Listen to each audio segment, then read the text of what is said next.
US President Donald Trump said on Tuesday that Washington and NATO would reach an agreement on the future of Greenland that would satisfy all sides.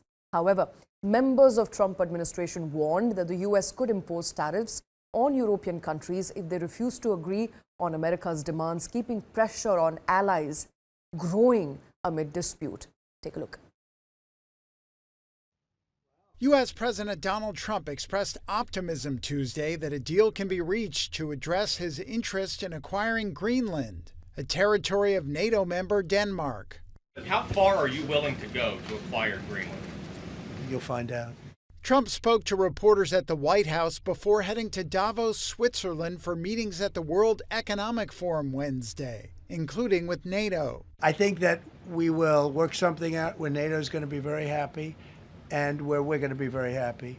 But we need it for security purposes. We need it for national security and even world security. Earlier, Trump posted an AI image on social media showing him planting a flag on the Arctic island, with members of his administration behind him. Another featured a map in the Oval Office indicating Canada and Greenland were under U.S. control. European leaders took to the stage in Davos, attempting to project the continent's strength, though it was not immediately clear how the European Union will eventually respond. French President Emmanuel Macron said the EU should not bend to the law of the strongest. We do believe that we need more growth, we need more stability in this world.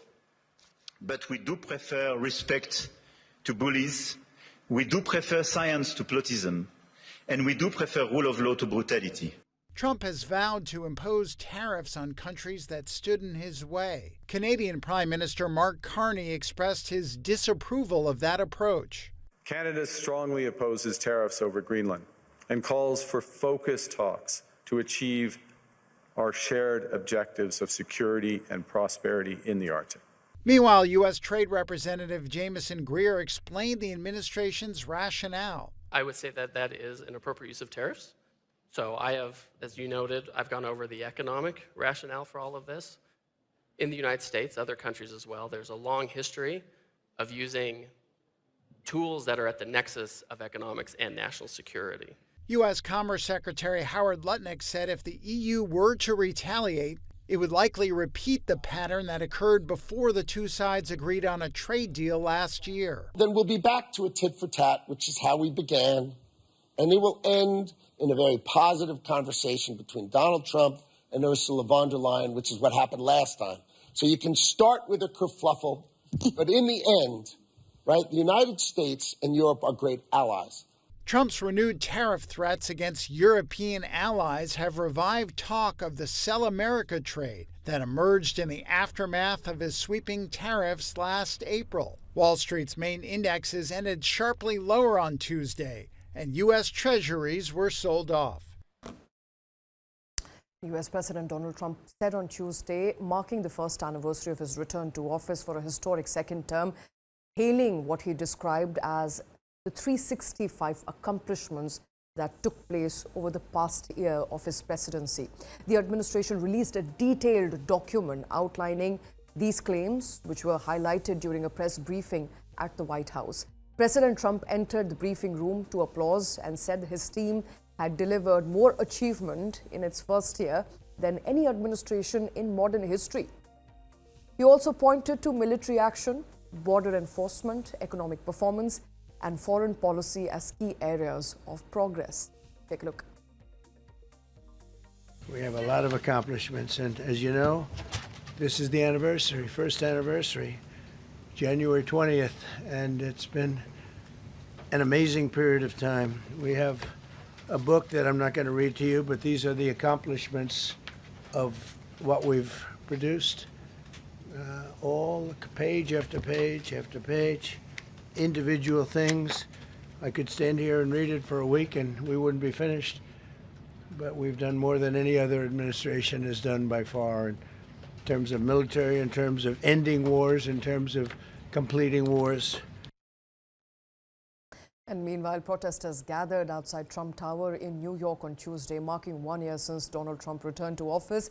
Demonstrators held placards reading, "Impeach Trump, no kings," and Stand Up, Walk Out, Free America, calling for the president's removal and voicing opposition to his administration's policies. The protest coincided with the White House's celebrations of the Trump's first year back in office, highlighting the sharp political divide in the US.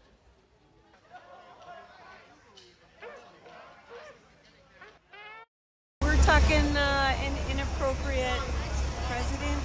The 1 year to me, I think it almost seems like a decade that he's been in office, not a year. We're standing up for democracy. We're walking out of the workday to say no way to what's going on in America right now.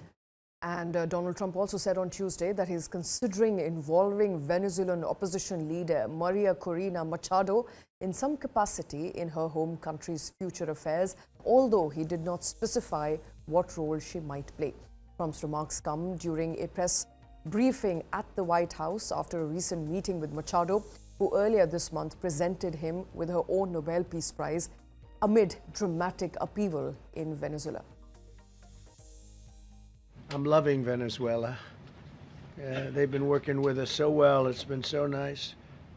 And an unbelievably nice woman also did a very incredible thing, as you know, a few days ago.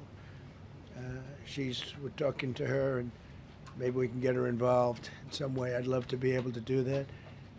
Maria, maybe we can do that. But we're dealing with the people and the president and all of the people in Venezuela, and we've been doing great.